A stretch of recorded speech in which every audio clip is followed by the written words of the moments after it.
أعوذ بالله من الشيطان الرجيم. بسم الله الرحمن الرحيم. قال الله تعالى في شان حبيبه إن الله وملائكته يصلون على النبي يا أيها الذين آمنوا صلوا عليه وسلموا تسليما. اللهم إنا نحن نصلي على سيدنا وشفيعنا وحبيبنا ومولانا محمد وعلى آله وأصحابه وأزواجه أجمعين برحمتك يا أرحم الراحمين. برادران اسلام، السلام علیکم ورحمۃ اللہ وبرکاتہ. الحمدللہ محفل درود شریف میں درس قرآن کا سلسلہ آج جنوری کی 13 تاریخ تک پہنچ گیا. آج جماعت ثانی کی 10 تاریخ شروع ہو گئی ہے. اللہ کا فضل و کرم، اس کی رحمتیں، اس کی برکتیں کہ ہم کو اللہ نے اپنے محبوب کا عاشق بنایا. وہ خاتم النبی، رسول امین، وہ شفیع المذنبین ہے، وہ سراج الاولین والآخرین ہے. حضور نبی کریم صلی اللہ علیہ وسلم کی شان و برکت، آپ کے ذکر درود شریف، جس کے سلسلے میں جو ہم بار بار فقراء اس درود شریف کی آیات کو دہرانے کا مقصد صرف آقائے دو جہاں حضرت محمد مصطفیٰ صلی اللہ علیہ وسلم کی حمد و ثنا کو قائم کرنا ہے. درود شریف میں اکثر عرض کیا کرتا ہوں، اس کائنات میں سب سے زیادہ جو وقت قیمتی ہوگا آپ کا، وہ وقت حضور نبی کریم صلی اللہ علیہ وسلم کے شان رسالت میں درود شریف بھیجنے پر ہوگا. اب ملاحظہ فرمائیے، آپ تھوڑا سا توجہ دیجیے اس بات کو. اللہ میرے الفاظ کو شائستگی لائے کہ میں آپ کو سمجھا سکوں کہ ایک شخص تنہائی میں، محفل میں، اجتماع میں بیٹھ کر ایک مسجد میں، کسی آستانے پر، کسی دربار پر، کسی درگاہ پر، کسی بھی جگہ بیٹھ کر درود شریف کا ورد کر رہا ہے، لیکن بازو والے کو پتا نہیں کہ وہ کیا پڑھ رہا ہے. لیکن عرش معلیٰ پہ جو مالک الملک، جو اللہ کی ذات ہے، وہ درود شریف اللہ کے رب العالمین کے پاس اس بندے کا سامنے بازو ادھر دائیں بائیں بیٹھنے والے کو خبر نہیں ہوتی، لیکن کن فیکون کے مالک کو وہ خبر ہوتی ہے. اس درود شریف کا تحفہ بنا کر اس کے اور اس کے باپ کے نام کے ساتھ کہا جاتا ہے کہ وہ میرے محبوب کے دربار میں پیش کرو تاکہ میرا محبوب اس کی بخشش کے لیے دعا کر سکے. سبحان اللہ، الحمدللہ. یہ حضور نبی کریم صلی اللہ علیہ وسلم کا صدقہ ہے، یہ اس درود شریف کا صدقہ ہے، یہ اس درود شریف کی برکات ہے، یہ حضور نبی کریم صلی اللہ علیہ وسلم کی ختم نبوت کی برکات ہے کہ آج اس گناہگار امت کو 1400 سال گزرنے کے باوجود آپ کے والد کے نام کے ساتھ حضور نبی کریم صلی اللہ علیہ وسلم کے دربار میں اس درود شریف کو پیش کیا جاتا ہے. آقا دو جہاں اس کے لیے بخشش کی اور اس کی مغفرت کی دعا فرماتے ہیں. اس سے بڑا اور اعزاز کیا ہو سکتا ہے؟ اس سے بڑا اور اعزاز، اس سے زیادہ کیا ہو سکتا ہے؟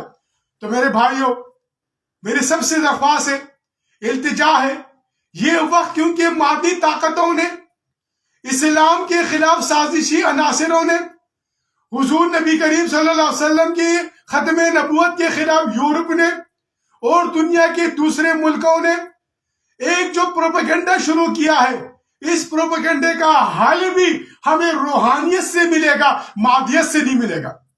مادیت سے اس کا حل نہیں ہے، کیونکہ حضور نبی کریم صلی اللہ علیہ وسلم کی ذات مبارک یہ روحانی ذات ہے.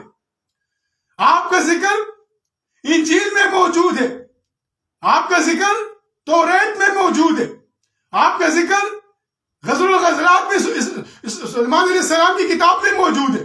آپ کا ذکر ہندوستان کے ویدوں پرانوں میں موجود ہے. ہزاروں سال پہلے لوگوں نے حضور نبی کریم صلی اللہ علیہ وسلم کی آمد کی بشارت دی. پھر آپ صلی اللہ علیہ وسلم نے اسلام کے نشات ثانیہ کے لیے، دیکھیے میں اکثر لوگوں سے عرض کرتا ہوں یہ کیا ہو رہا ہے آج کل معاشرے کے اندر، یہ کیوں باطل طاقتیں. آپ نے دیکھا جب برطانیہ آیا اس بر صغیر پر اپنی حکومت کرنے کے لیے، لیکن ایک وقت آیا وہ گریٹ برٹن ہو گیا، اس کو جزیرے میں قید ہو گیا، شہید مسلمان ہوئے، لیکن برباد کون ہوا؟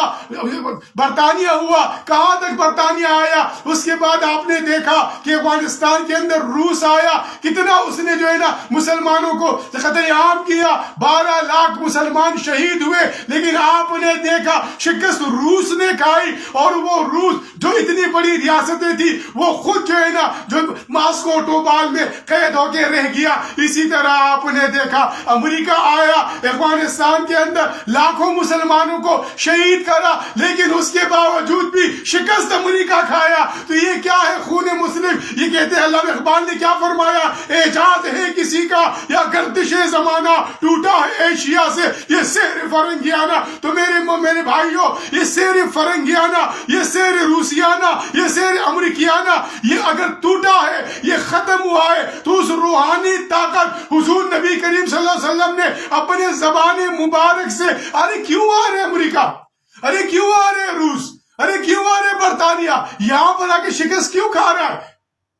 برطانیہ تو برما میں بھی تھا، برطانیہ تو فلسطین میں بھی تھا، برطانیہ تو کہاں پہ قبضہ کیا تھا، شکست کھا رہا ہے یہاں سے، اس پر زمین لپٹتی جا رہی ہے. روس کہاں پہ نہیں تھا، چیک میں تھا، سلواک میں تھا، کتنی اسلامی ریاستوں کو اس نے قبضہ کیا ہوا تھا. شکست افغانستان میں کھا رہا ہے، اللہ اس پر اس کی زمین کو تنگ کر دے رہا ہے. اسی طرح زمین جو ہے وہ آ رہا ہے امریکہ، شکست افغانستان میں کھا رہا ہے. انشاءاللہ آپ دیکھیں گے یہ زمین اس پر تنگ کر دی جائے گی. اس کے بھی جسی طرح ماسکو ٹوپال کے جس طرح گریٹ برٹن ہوا، اس طرح یہ جزیرے میں اس کو بھی قید کر دیا جائے گا. کیونکہ انجیل کے اندر لکھا ہوا ہے، ان کی انجیل کے اندر لکھا ہوا ہے، ان پانی کے ڈاکوؤں، تم کو رب کائنات کو خدا ان سمندروں میں پلٹ کے رکھ دے گا. پھر بتائے کہ خدا کون ہے؟ تو میرے بھائیوں، وہ خدا وہ قل هو اللہ احد، اللہ کی ذات ہے. میرے بھائیوں، حضور نبی کریم صلی اللہ علیہ وسلم نے اس قوم کی بشارت دی. نشات ثانی اسلام میں اعجاز ہے کسی کا یا گردش زمانہ؟ تلک الایام نداولها بین الناس. بہت تفصیلی مضمون انشاءاللہ، اس پر میں انشاءاللہ تعالی اگلے جمعے کو تفصیلی بات کروں گا. لیکن یہ گردش زمانہ کیا ہے؟ اس سے پہلے میں نے عرض کیا نا، جغرافیائی زمین کی بدلتے رہتی ہے. ادھر کبھی جو ہے نا برطانیہ تھا، افغانستان میں کبھی روس تھا، افغانستان میں کبھی امریکہ تھا، عراق میں کبھی امریکہ تھا، ایران کی حکومتیں تھی، کیسر و کسرا تھا، طاقتیں تھی، قوتیں تھی. میں نے پہلے بھی عرض کیا، آج جو احرام مصر جتنی مضبوط 5000 سال سے کھڑے ہوئے ہیں، وہ آپ دیکھیے اتنے پتھر اس میں لگے ہوئے، جتنے پتھر آپ کے خلیفہ البرج میں نہیں لگے ہوئے، وہ آج تک کتنے زمینی حادثات کو، کتنے طوفانوں کو سب کچھ برداشت کر کے آج بھی کھڑے ہوئے. یہ تو ساری مٹی کے بنے ہوئے گھونسلے ہیں. میں نے اکثر عرض کرتا رہا ہوں مختلف جگہ پر، ایک چڑیا نے کیا اس کو اپنے بچوں کے لیے ایک پنجرا بڑا پسند آیا. اس نے دیکھا سونے کا پنجرا ہے، اس نے ایسے کیا، توپ کے گولے کے سامنے، اس کے منہ کے سامنے اس نے جاتی تھی، وہاں سے سونے کی لاتی تھی، اس سے پنجرا بنایا، سونے کا پنجرا بنا کے وہ بڑی خوش ہوئی. چلو میں نے اپنے بچوں کے لیے سونے کا پنجرا بنا دیا، اس سونے کے پنجرے کے اندر میرے بچے پلیں گے، بڑھیں گے، دنیا سے مختلف دکھیں گے، تمام پرندے اور چرندے اس کو دیکھ کے تعجب کریں گے. جب وقت آیا، جب توپ کا گولا چلا، تو نہ اس کا سونے کا پنجرا رہا، نہ اس کی جناب کوئی مملکت رہی. یہی حال ان کا ہے جو یہ سونے کے پنجرے بنا کے بیٹھے ہوئے ہیں. یہ سونے کے پنجرے بنا کے اس توپ کے گولے پر یہ سمجھ رہے ہیں کہ ہم جو ہے ترقی کر رہے ہیں. یہ ترقی نہیں کر رہے، یہ تنزل کر رہے ہیں. یہ ان کی جو معیشتیں تباہ ہو رہی ہیں، میں اس سے اللہ تعالیٰ نے اعزاز عطا کیا، عمرے پہ بھی گیا، اللہ نے اعزاز عطا کیا، حج پہ بھی میں حاضر ہوا، حاضری میں نے حج پہ بھی دی، تو وہاں پر جب میں واپس آیا 5 سال پہلے حج سے، تو میں وہی پاکستان کے اسلام آباد کے ایک انتہائی جید عالم، ایک انتہائی جید مفتی، ایک انتہائی جید شاہ صاحب جو شیخ الحدیث شیخ القرآن ہے، سید وہ شاہ صاحب کو جو ہے نا میں نے عرض کی، جناب چراغ الدین شاہ صاحب، میں نے مدرسے ان کے گیا تھا، تو پروگرام تھا مدرسے میں ان کے، تو میں نے عرض کی شاہ صاحب 5 سال پہلے آج بھی زندہ ہے، آپ پوچھ لیں شاہ صاحب یہ جو سعودی ہے یہ تباہی کی طرف جا رہا ہے، تباہ ہونے والا ہے، کیونکہ میں نے وہاں جو حالات دیکھے، میں نے جو یو اے میں حالات دیکھے، میں نے جو قطر کے حالات دیکھے، میں نے جو بحرین کے حالات دیکھے، مختصر وقت میں ان ملکوں میں گزارا، ان کے جو اندر کی جو خباثتیں تھی وہ باہر نکل کے آ گئی، جب وہ باہر نکل کے آ گئی تو وہ عیاشی کی طرف چل پڑے۔ تو میرے بھائیو، حضور نبی کریم صلی اللہ علیہ وسلم کا فرمان یہ پورا ہو رہا ہے، عرب برباد ہونا ہے، عرب ہلاک ہونا ہے، لیکن لا تحزن، تم مت فرمایا کہ جو 7 میں سے 9 میں سے 7 عرب ہلاک ہو جائیں گے، تم غمزدہ مت ہو، 11 میں سے 9 عرب ہلاک ہو جائیں گے، تم غمزدہ مت ہو۔ تو یہ غمزدہ نہیں ہونا ہے، ان کی ہلاکتی دراصل اسلام کی اعادہ اسلام کی اس دنیا میں، جس طرح اللہ نے برطانیہ کو، جس طرح اللہ نے روس کو، جس طرح اللہ نے امریکہ کو شکست خوردہ کیا، عراق میں دیکھو، افغانستان میں دیکھو، کیونکہ میں نے پہلے بھی عرض کیا، جس طرح پاکستان یہ نشاط ثانی اسلام کی یہ ہجرت ثانی ہے، 1400 سال کے بعد یہاں پر ہجرت ہوئی ہے، اسی طرح 1400 سال کے بعد اللہ رب العالمین نے افغانستان کے اندر فتح مبین دکھائی ہے۔ تو اللہ تعالیٰ اس لیے دکھانے کا مقصد کیا ہے؟ اس قوم کا انتخاب، بدأوا الاسلام غریبا سیعودوا غربا فتوب الی الغربا من الغربا یا رسول اللہ ومضى من القبائل۔ آج قبائل اور پاکستان کی فوج کو کیوں لڑایا جا رہا تھا؟ یعنی قبائل تو پہلے سے پاکستان کے بغیر پیسوں کے سپاہی تھے، ہم پھرتے رہے فقراء، ہم نے دیکھا قبائل کے اندر لوگ جو ہے زمین پر بیٹھ کے سردی میں جو ترانہ پڑھتے تھے وہ پاک سر زمین شاد باغ کا ترانہ ہوتا تھا۔ ہم نے دیکھا ہے ان کے اسکولوں میں وہ جو اسکولوں میں جھنڈا لگا ہوتا تھا وہ تو پاکستان کا لگا ہوتا تھا، وہ تو پاکستان کے میرے بھائیوں، وہ تو پاکستان کے قبائل جو تھے، یہ تو پاکستان کے جو بغیر پیسوں کے سپاہی تھے، جنہوں نے 65 میں، جنہوں نے جو ہے نا 47 میں، آپ نے دیکھا وجہ کیا تھی؟ میں نے اس سے پہلے بھی عرض کیا تھا وجہ کیا ہے، what is the root cause؟ ہم نے تھوڑا سا اس پر سوچنا ہے، ان کی مکر فریب کو دیکھنا ہے، ان کی پالیسیوں کو دیکھنا ہے، یہ کس طرح دوبارہ افغانستان اور پاکستان کو آپس میں لڑانے کے لیے یہ سازشیں کر رہے ہیں، کیونکہ یہ سازشی قوم ہے، ان کے کتابوں میں لکھا ہے، کالگنان میں لکھا ہے، انجیل میں لکھا ہے، تورات میں لکھا ہے، سلیمان علیہ السلام کی کتاب غزل الغزرات میں لکھا ہے، اسلام کی نشاط ثانیہ میں یہ پختون، یہ قبائل، یہ اٹھیں گے، اس زمین پر اسلام کو غالب کریں گے، ان کی پوری میں نے اس سے پہلے بھی عرض کیا میرے بھائیوں، میں علماء کرام سے التجا کرتا ہوں، درخواست کرتا ہوں، میں منت کرتا ہوں، خدا نے اس فرقہ پرستی کو، تعصب کی، ان ایک دوسرے کے تکفیر سے نکلو، دیکھو یہ اسلام کی نشاط ثانیہ میں کس طریقے سے یہ چال چل رہے، یہ اپنی پالیسیز، چاہے وہ یہود ہو چاہے ہنود ہو، چاہے ان کے جتنے بھی جو ہے نا بڑے جو ان کے بڑے ہیں،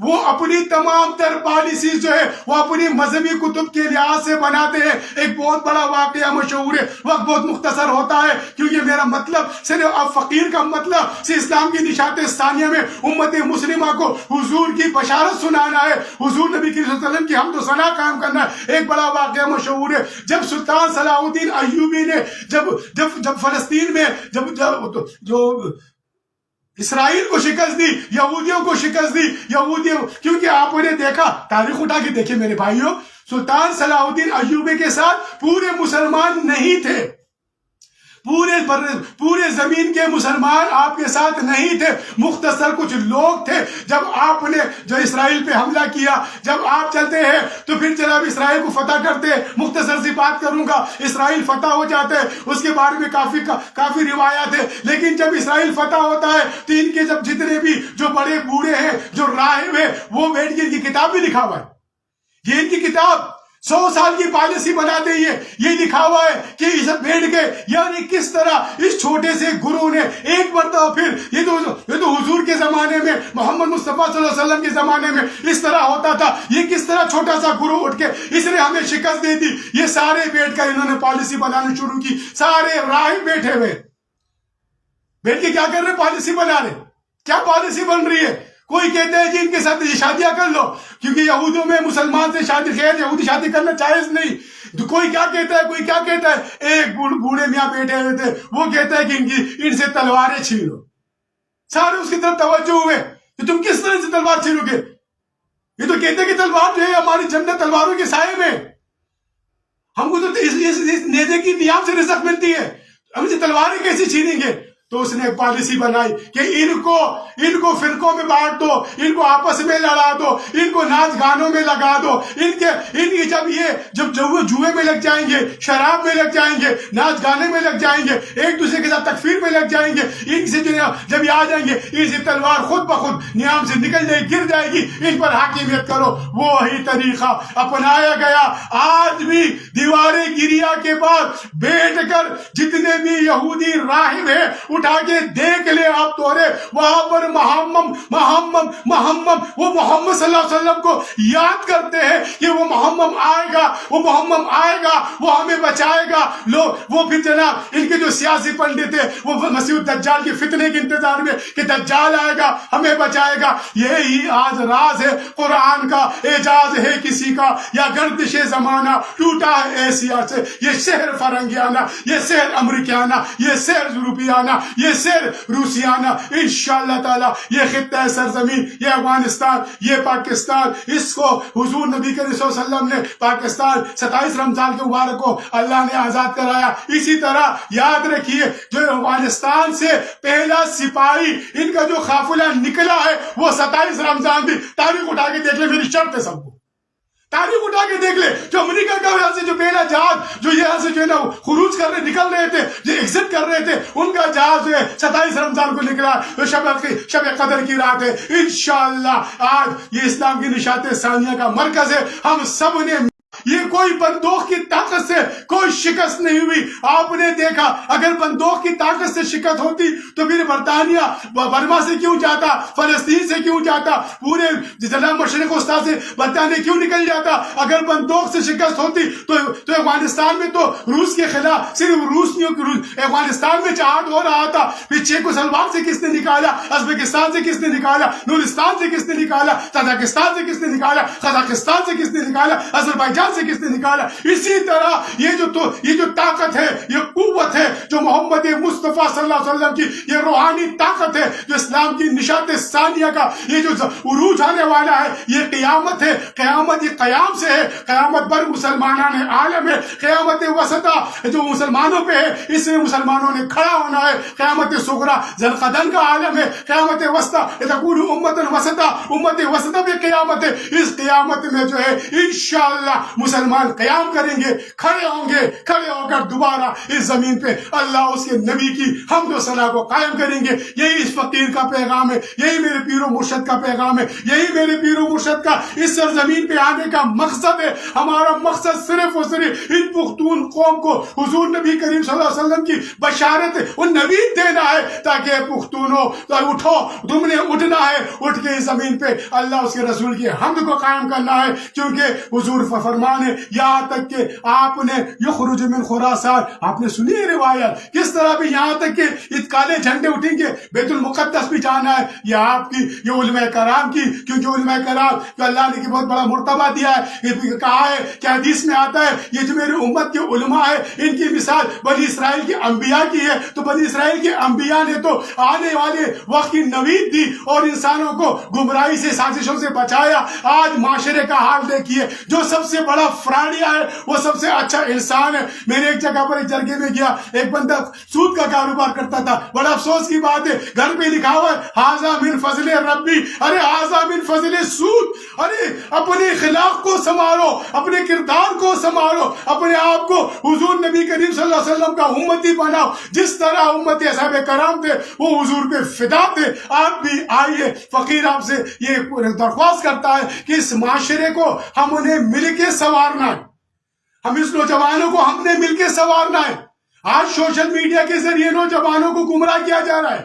آج تکفیر کے ذریعے امت کے نوجوانوں کو آپس میں لڑایا جا رہا ہے. آج جو ہے نا فرقہ پرستی کے ذریعے, آج سیاست کے ذریعے, آج کس کے ذریعے سے مسلمانوں کو آپس میں لڑایا جا رہا ہے. تو اس لڑائی کا حل کیا ہے؟ وہ حضور نبی کریم صلی اللہ علیہ وسلم کا دامن رحمت ہے. آپ اس کے دامن رحمت کو پکڑیں گے تو یاد رکھیے دنیا میں سب سے کامیاب قوم یہ امت مسلمہ تھی, ہے اور رہے گی. یہ جو ہے فقیر کا پیغام ہے. اس کے ساتھ میں ایک تھوڑا سا آپ لوگ سے درخواست کرنا چاہتا ہوں. سردی کا موسم کیونکہ بہت زیادہ آنے والا ہے, مخیر حضرات سے میری درخواست ہے کہ ان کے گھر میں اگر رکھے ہوئے کوئی پرانے کپڑے ہو, کوئی جو ان پر گرم کپڑے ہو, کیونکہ جو مال باہر سے آ رہا ہے, جو لاٹ میں جو لوگ لے رہے ہیں, اس سے کرونا پھیلنے کا خدشہ ہے. جو آپ لوگوں سے میری درخواست ہے گھروں میں رکھے ہوئے اپنے مسلمان غریب بھائیوں کے لیے آگے بڑھیے, امداد دیجیے. اور میں ان لوگوں کی شہادت پہ جو سانحہ مری میں جو لوگ جو ان پہ جو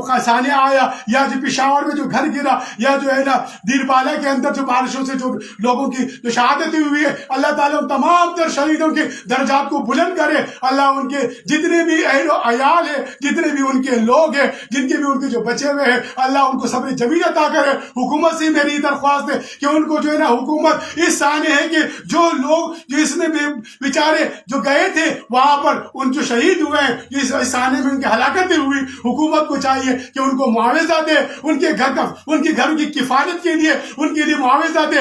اور میں ان الفاظ کے ساتھ اب میں دعا کرتا ہوں اللہ امت مسلمہ کو پھر ایک کر دے, ایک ہو جائے سارے کے سارے. نہ ایرانی رہے باقی, نہ تورانی, نہ افغانی, ہم سب ایک ہو جائے. وما علینا الا البلاغ المبین.